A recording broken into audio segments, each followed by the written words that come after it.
been a funny year for soybean aphids. Some spots have been having moderate, I wouldn't say totally severe problems, but moderate problems that have required treatment.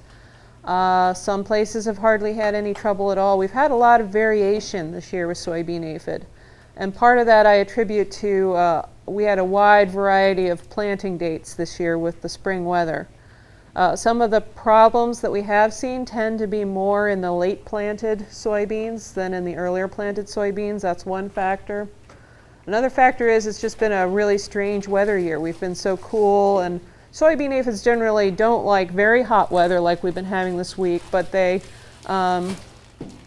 been even a little bit too cool for soybean aphids to have high population growth lately. So we've gotten a later start with soybean aphid populations this year, and I think we're right around peak populations right now, and that's unusual because normally we see the peak somewhere around August 15th, 16th, 17th, somewhere in there.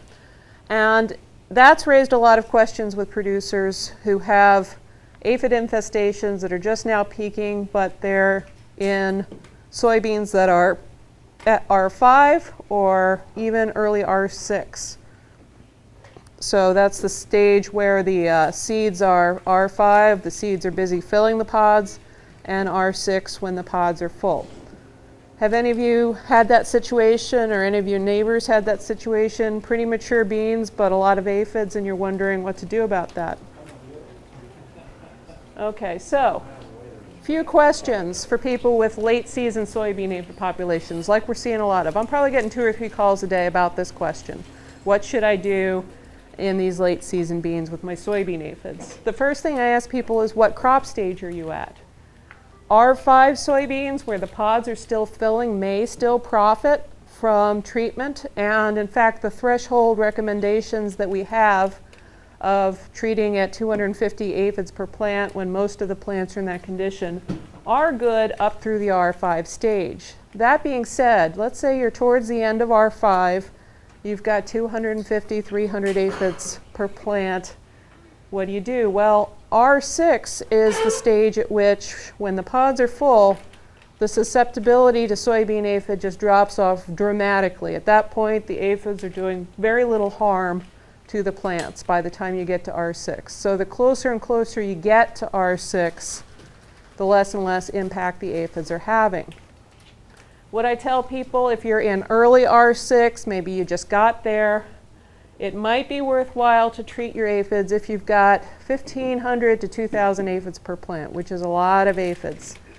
We have not seen a yield benefit to treating anything much higher than that in early R6, because it's kind of, the beans are where they're going to be. By the time you get to the middle of R6, and you can tell if you're at the middle of R6 when any of the pods anywhere on the plant start to yellow up a bit, you're kind of at the middle of the R6 stage. And at that point, you can just walk away. It's from the aphids, and worry about them next year because it's over. It doesn't matter how many you have, you're not going to get a yield return at that point. So I ask people, you know, what is your crop stage? How close are you to R6? What does your aphid population look like? If you are towards the end of R5, you've got 250 aphids per plant. What kind of yield loss might you be looking at? Well, the good news is 250 aphids that we use is a decision point.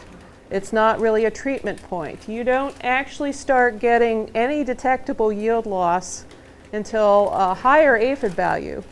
It varies by crop stage, it varies by the condition of the soybeans, but a good rule of thumb is we can't even start to detect the first bits of yield loss until 500 or more aphids per plant. That's what we call the damage boundary, when we can first even pick up any yield loss, and that's minor yield loss at that point.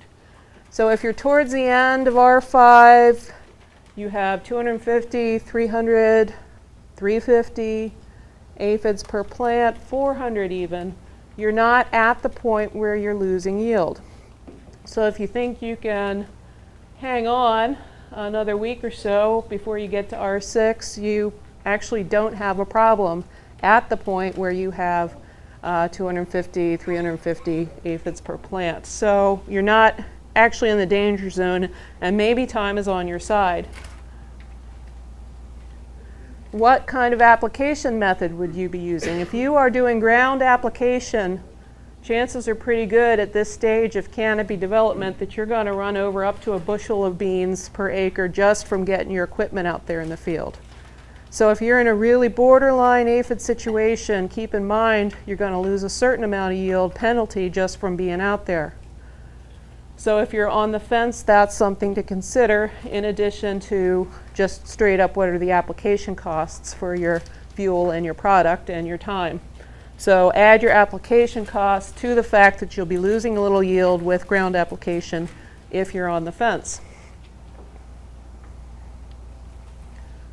And then if you are treating, you have to keep in mind when do you plan to harvest.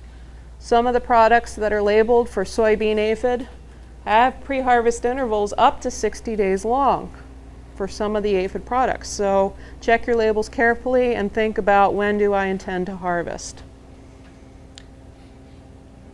We have an extension publication that you can find on iGrow.org that has the information on harvest intervals for soybean insecticides.